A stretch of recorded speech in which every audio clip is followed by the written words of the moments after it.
One of the most important things to grow healthy, gorgeous roses is to find the right location for your plant. Look at the spot you want to plant and check for the total number of hours of sunlight this spot gets. I usually keep a diary and note the amount of hours a certain spot gets throughout the day. This also changes by season, so keep in mind you're also noting it throughout the year. If you can, choose a location with full sun that gets 6 or more hours of sunlight.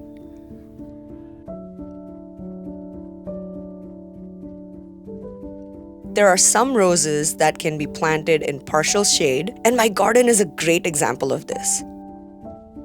But I have to warn you that you will get the maximum number of roses and disease-free plants if you plant it in full sun. If your garden has microclimates, take into account those changes to pick the right varieties. One section of my garden gets cold winds coming from directly the ocean, so the roses that I've planted here are more susceptible to fungal infections.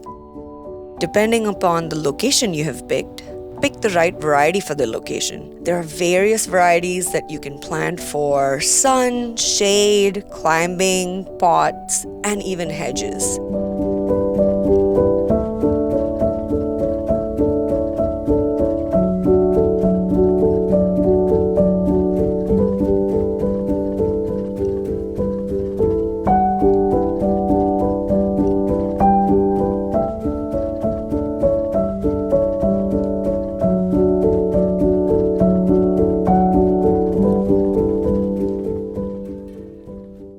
Buy from a reputed source, either online or a nursery. My favorite breed is David Austin Rose, and I have bought them directly from their website and also from my local nursery. I adore their roses, and I would highly recommend getting them. But there are some other roses that I have also found in my local nursery that have grown really well in my climate. Buying from your local nursery gives you an advantage because you know that particular breed works really well in that location. I deadhead at least once or twice a week when I'm in the midst of a huge blooming season and my plants are having lots of blooms. A quick pinching off the rose and just removing the top off works if you're in a rush. But I would highly recommend taking that extra time to prune the roses, as this method will not only help you increase the blooms on your plant, but it is also going to help you increase the air circulation in between the branches and thus creating a healthy and happy plant. To prevent and reduce fungal infections, do not water the rose plants overhead, especially on cloudy days or towards the end of the day. Rather than watering multiple times a day for a couple of minutes, try to water deeply for 5 minutes once a day.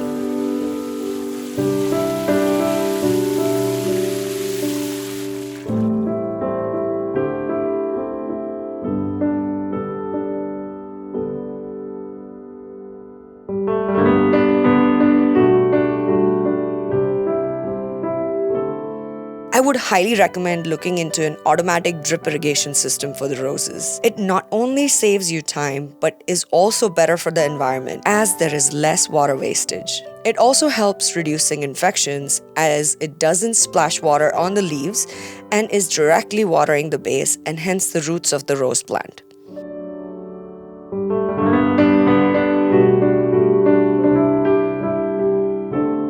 I love using organic fertilizers, and organic compost works really well with roses.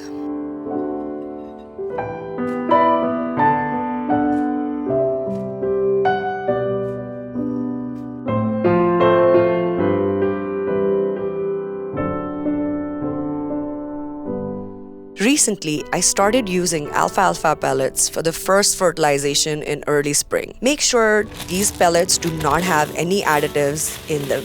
Sometimes the meal works better because it can break down easily in your soil compared to the pellets, but I have loved using the pellets and have had no issues. Later on during the season, I use seaweed foliar spray on the rose plants and an organic rose fertilizer. I do organic gardening, so these are the two sprays that I use. Neem oil spray, and I have used this spray for years. Just make sure you emulsify the neem oil correctly before you apply it on the plants, and use it earlier in the morning so it doesn't burn off the leaves.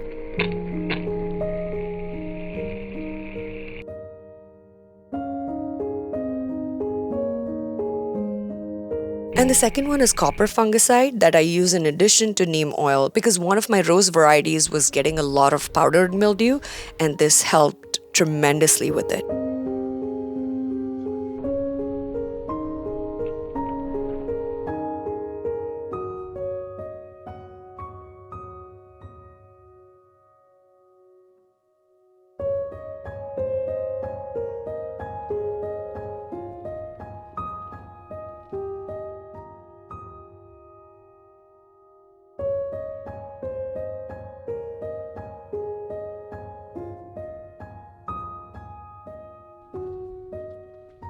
I hope you get to grow gorgeous, beautiful, healthy roses, and sending you lots of amazing wishes. Good luck.